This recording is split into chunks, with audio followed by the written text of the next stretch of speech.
Hi friends, कैसे हैं आप लोग। आई होप कि आप सब अच्छे होंगे। मैं भी अच्छा हूं।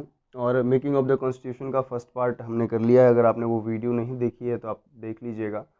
उस फर्स्ट पार्ट में हमने कुछ फंक्शंस को डिस्कस किया था। जो दो फंक्शंस हैं कॉन्स्टिट्यूएंट असेंबली के, आई मीन थे, एक लेजिस्लेटिव बॉडी के जैसा वर्क कर रही थी और एक कॉन्स्टिट्यूशनल बॉडी के जैसा वर्क कर रही थी। मतलब वो कॉन्स्टिट्यूशन के मेकिंग का भी काम कर रही थी और कुछ ऑर्डिनरी लॉज को वो इनेक्ट भी कर रही थी। तो आज हम पढ़ेंगे कि उस दो फंक्शन कॉन्स्टिट्यूएंट असेंबली के उस दो फंक्शन के अलावा भी कुछ और फंक्शंस थे। तो उसे आज हम क्लियर कर लेते हैं। जैसे कुछ फंक्शंस थे, जैसे it ratified India's membership of Commonwealth in May 1949। तो मई 1949 में हमारे मेंबरशिप को, इंडिया के मेंबरशिप को रेटिफाई किया गया। कहाँ? तो कॉमनवेल्थ में। तो कॉमनवेल्थ क्या है? तो कॉमनवेल्थ गेम्स भी आपने सुना होगा। कॉमनवेल्थ वैसी कंट्रीज के ग्रुप को बोला जाता है जो जिस पर कभी ब्रिटेन ने रूल किया है, ब्रिटेन का शासन रहा है, और उसे कॉमनवेल्थ कहा जाता है। और ऐसा नहीं है कि जो कंट्रीज़ कॉमनवेल्थ में हैं वो उन पर ब्रिटेन का अब कोई हक है। सारी countries, most of the countries जो है सॉवरेन कंट्री हैं, उनके खुद के रूल हैं, खुद के लॉज हैं। उन पर किसी तरह का कोई दबाव नहीं है किसी भी कंट्री का। लेकिन फिर भी एक कॉमनवेल्थ के रूप में जो भी है हम जानते हैं उस ग्रुप ऑफ कंट्री को। उसके बाद 22 जुलाई 1947 को, 1947 में हम हमारी कॉन्स्टिट्यूएंट असेंबली ने हमारे नेशनल फ्लैग को अडॉप्ट कर लिया। उसके बाद फिर नेशनल एंथम को अडॉप्ट किया गया 24 जनवरी को। नेशनल सॉन्ग को भी अडॉप्ट किया गया 24 जनवरी 1950 में। एंड ये 22 जुलाई 1947 में नेशनल फ्लैग को, ये काफ़ी पहले हुआ है। और नेशनल एंथम, नेशनल सॉन्ग काफ़ी लेट से हुआ है, 24 जनवरी 1950 को। फिर डॉक्टर राजेंद्र प्रसाद को हमने हमारी कॉन्स्टिट्यूएंट असेंबली ने चुना फर्स्ट प्रेसिडेंट के रूप में 24 जनवरी 1950 को ही। तो 24 जनवरी 1950 को काफ़ी सारे काम हो रहे हैं। तो क्यों? क्योंकि ये जो थी, ये लास्ट सेशन था, हमारे कॉन्स्टिट्यूएंट असेंबली का लास्ट सेशन था ये 24 जनवरी 1950। इसके 2 दिन के बाद जो है 26 जनवरी 1950, जिसमें हमें पता है कि हमारा कंट्री जो है एक रिपब्लिक कंट्री हो गया था और हम रिपब्लिक डे के रूप में आज भी मनाते हैं। तो वो हमारा फाइनल सेशन था। तो जो भी चीज़ें बची हुई थी, जो भी काम थे, वो सारा फाइनल सेशन में कर लिया गया। तो फाइनल सेशन जो है कब हुआ था? 24 जनवरी 1950 को। जिस और टोटल सेशंस 11 सेशन टोटल हुए थे। और टोटल टाइम कितना लगा? तो टोटल टाइम लगा था 2 साल 11 महीने 18 दिन। तो काफ़ी ज़्यादा समय लगा था। और इसके लिए काफ़ी क्रिटिसाइज़ भी किया जाता है कि हमारा कुछ कॉन्स्टिट्यूशन था वो काफ़ी लेंदी भी है। और फिर ये भी बोला जाता है कि जो है काफ़ी टाइम टेकिंग था, टाइम कंज्यूमिंग था। वहीं अमेरिका का एग्जांपल दिया जाता है कि 4 महीने में उन लोगों ने कॉन्स्टिट्यूशन को बनाकर लागू भी कर दिया। तो ठीक है। और टाइम लगने की वजह भी थी। हमारे कॉन्स्टिट्यूशन मेकर्स ने अप्रॉक्स 60 कंट्रीज़ के कॉन्स्टिट्यूशन को पढ़ा, समझा, और उसके बाद उन चीज़ों को वहाँ से उठाया और उसमें कुछ चेंजेस करके, जो हमारे इंडियन सोसाइटी के हिसाब से जो चेंजेस वो कर सकते थे, वो चेंजेस करके यहाँ पर इनेक्ट किया गया और हमारे कॉन्स्टिट्यूशन में डाला गया। तो ऑब्वियसली टाइम तो लगेगा ही। तो इसके लिए काफ़ी क्रिटिसाइज़ भी किया जाता है। और हाँ, ये भी बोला जाता है कि हमने बोरो किया है कॉन्स्टिट्यूशन को दूसरे कंट्रीज से। तो बिल्कुल ऐसा बिल्कुल भी नहीं है। इस तरीके से कभी नहीं सोचना है, ऐसा दिमाग में भी नहीं आना चाहिए कि हमने हमारी कॉन्स्टिट्यूशन जो है किसी और के कॉन्स्टिट्यूशन से बोरोड है। बिल्कुल भी नहीं।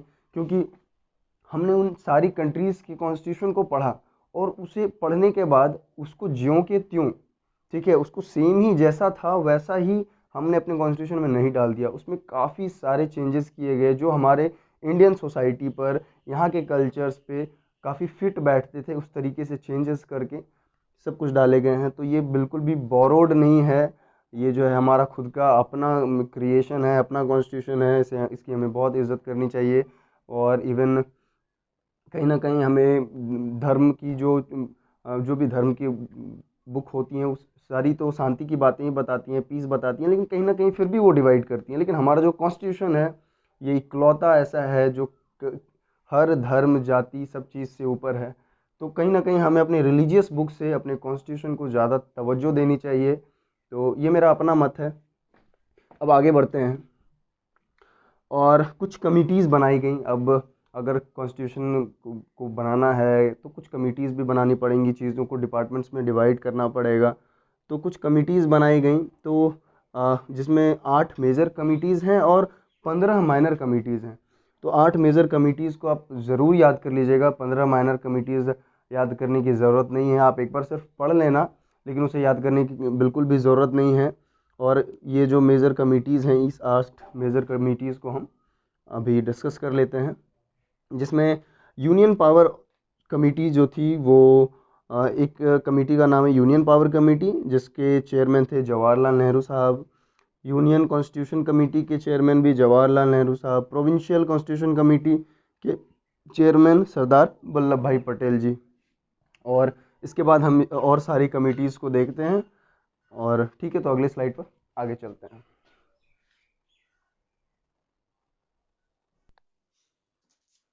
चौथी कमेटी जो फॉर्म हुई वो थी ड्राफ्टिंग कमेटी, और इसके चेयरमैन थे डॉक्टर भीमराव अंबेडकर साहब।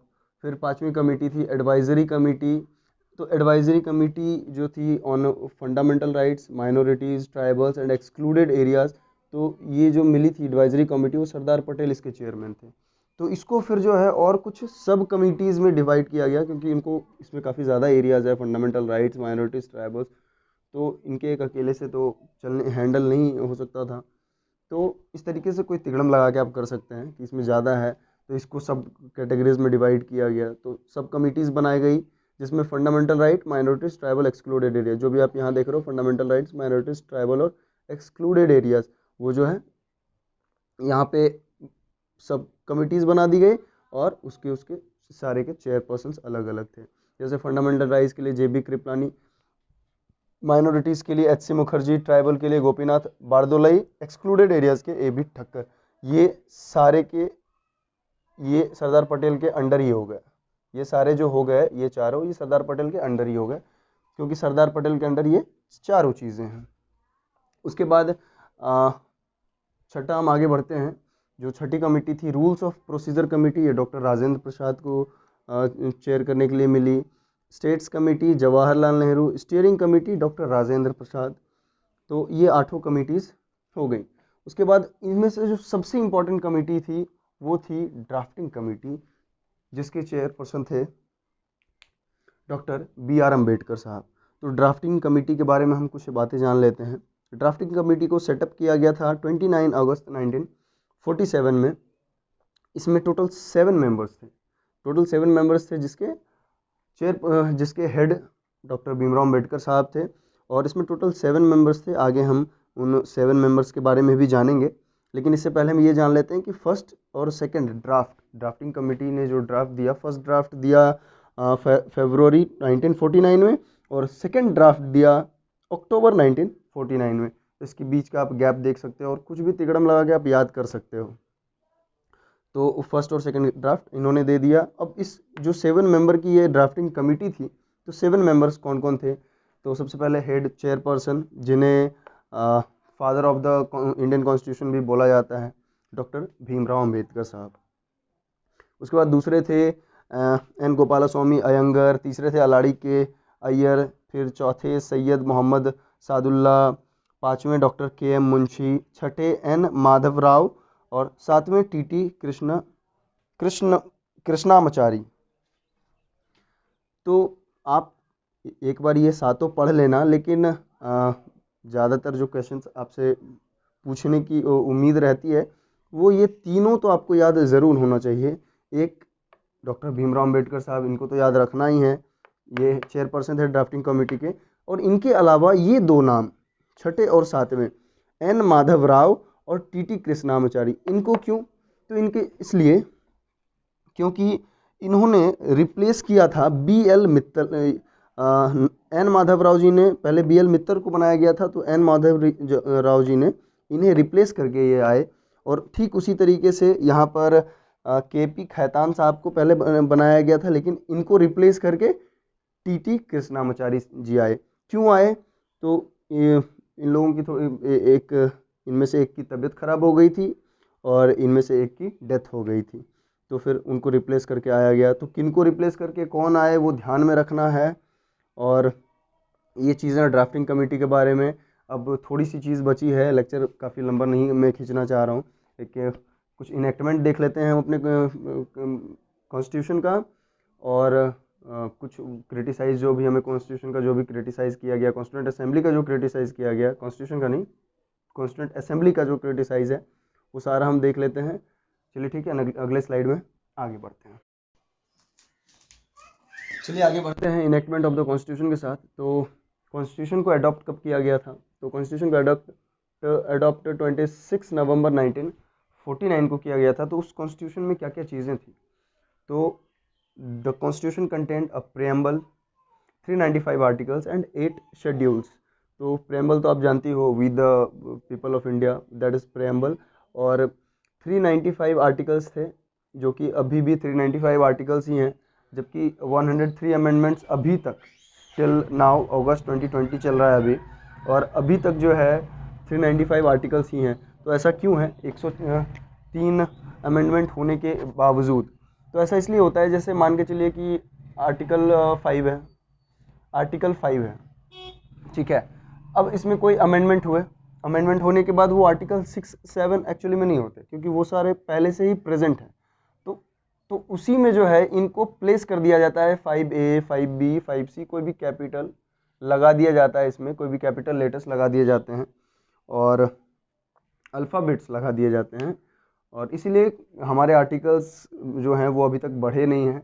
हाँ, आर्टिकल्स एक्चुअली में तो काफ़ी ज़्यादा बढ़ गए हैं, 103 अमेंडमेंट्स हुए हैं तो 103 आर्टिकल्स बढ़े हैं, लेकिन वो नंबर अगर देखा जाए दैट इज़ 395, ये अभी भी वही है, क्योंकि इसमें लेटर्स लगा दिए जाते हैं। उसके बाद 8 शेड्यूल, तो ये बढ़ के 8 शेड्यूल से अभी 12 शेड्यूल हो चुका है।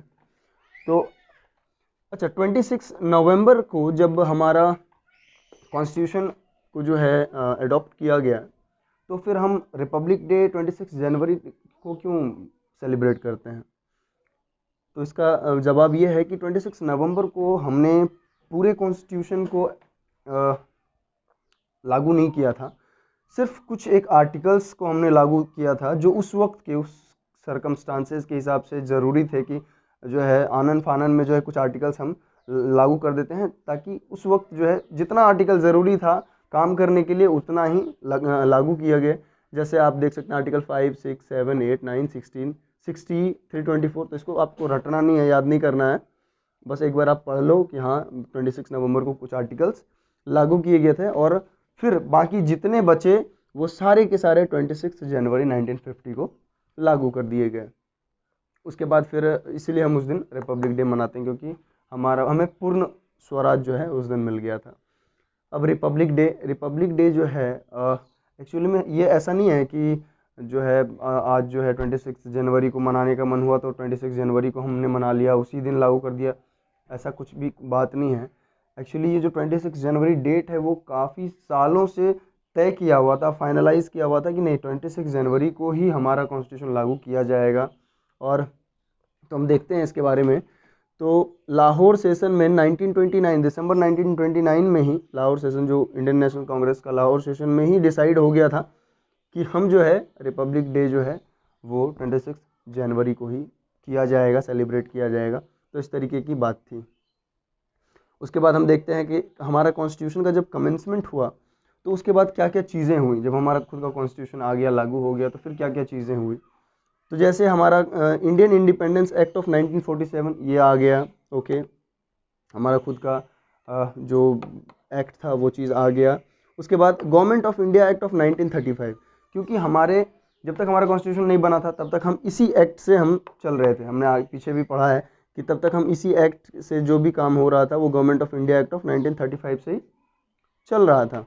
तो ये चीज़ जो है रिप्लेस हो गई, ठीक है, ये चीज़ हटा दी गई और हमारा खुद का कॉन्स्टिट्यूशन वो आ चुका था। उसके बाद सबसे इम्पॉर्टेंट चीज़ कि जब तक हमारा सुप्रीम कोर्ट एग्जिस्टेंस में नहीं आया तब तक हम इस एक्ट पर चल रहे थे। The abolition of privy council jurisdiction act 1949 वाला जो ये एक्ट है, तब तक हम इस एक्ट पर काम कर रहे थे टिल हमारा कॉन्स्टिट्यूशन जो है एग्जिस्टेंस में जब तक नहीं आया तब तक हम इस तरीके से ही चल रहे थे। तो प्राइवी काउंसिल क्या है? तो प्राइवी आप समझ सकते हो, इसे आप इस वर्ड को याद रख सकते हो, प्राइवेसी से, सिक्योरिटी से। और ठीक है, आप आई होप कि आप समझे होंगे। और लास्ट अब छोटा सा बचा हुआ है क्रिटिसिज्म ऑफ कॉन्स्टिट्यूएंट असेंबली, तो उसे हम देख लेते हैं। अब हम अपने कॉन्स्टिट्यूएंट असेंबली का थोड़ा क्रिटिसिज्म भी देख लेते हैं कि आखिर किस किस बेसिस पे हमारे कॉन्स्टिट्यूएंट असेंबली को क्रिटिसाइज़ किया गया। तो पहला इसे बोला जाता है कि it was not a representative body. इसका मतलब कि ये एक रिप्रेजेंटेटिव बॉडी नहीं थी, क्योंकि ये डायरेक्टली इलेक्ट नहीं की गई थी, पीपल के द्वारा ये डायरेक्टली इलेक्टेड बॉडी तो थी नहीं। तो ठीक है, ये तो क्लेम सही है। बोला जाता है कि नॉट अ सोवरेन बॉडी, ये सोवरेन बॉडी नहीं थी। सोवरेन मतलब होता है जो अपना डिसीजन खुद ले, वो सोवरेन होता है। तो सोवरेन बॉडी तो एक्चुअली में सच में नहीं थी, क्योंकि पहले जो है, जैसा कि आपको पता है, सर क्रिप्स जो है आए थे, वो प्लान लेकर कि आपको इस तरीके से कॉन्स्टिट्यूंट असेंबली फॉर्म करनी चाहिए, और जो भी है वो प्रपोजल लेकर आए थे। उसके बाद जो है इन लोगों ने किया, तो इनके दिमाग में खुद नहीं आया कि ऐसे करना है, वो करना है। तो not a sovereign body. Time consuming actually, बहुत ज़्यादा समय भी लगा था, जिसमें अमेरिका का एग्जांपल दिया जाता है कि वो 4 महीने में बना लिए थे। लेकिन ठीक है, ये टाइम कंज्यूमिंग वाली जो बात है, ये तो इतना समय तो आखिर लगना ही था कि हमारा कॉन्स्टिट्यूशन इतना खूबसूरत कॉन्स्टिट्यूशन बना है, तो टाइम तो कंज्यूम होगा ही। ये हमारा कॉन्स्टिट्यूशन इतना खूबसूरत कॉन्स्टिट्यूशन है, जिसमें कि मतलब हर एक तबके के, हर एक सेक्शन के लोगों के लिए प्रोविजंस हैं। और किसी भी एक पर्टिकुलर, चाहे वो कम्युनिटी कितनी ही माइनर क्यों ना हो, उसमें बहुत ही कम जनसंख्या क्यों ना हो, बहुत ही कम पॉपुलेशन क्यों ना हो, उनका भी ध्यान रखा गया है। इवन आप देखो कि एंग्लो इंडियन, जो कि बहुत प्रोपोर्शन काफ़ी कम है उनका हमारी कंट्री में, लेकिन उसके भी 2 नॉमिनेटेड मेंबर्स होते हैं राज्यसभा में। तो फिर आप इस तरीके से देख सकते हो कि हमारा कॉन्स्टिट्यूशन काफ़ी खूबसूरत है, इसे इसकी काफ़ी रिस्पेक्ट हमें करनी चाहिए, और इट डिज़र्व्स दैट।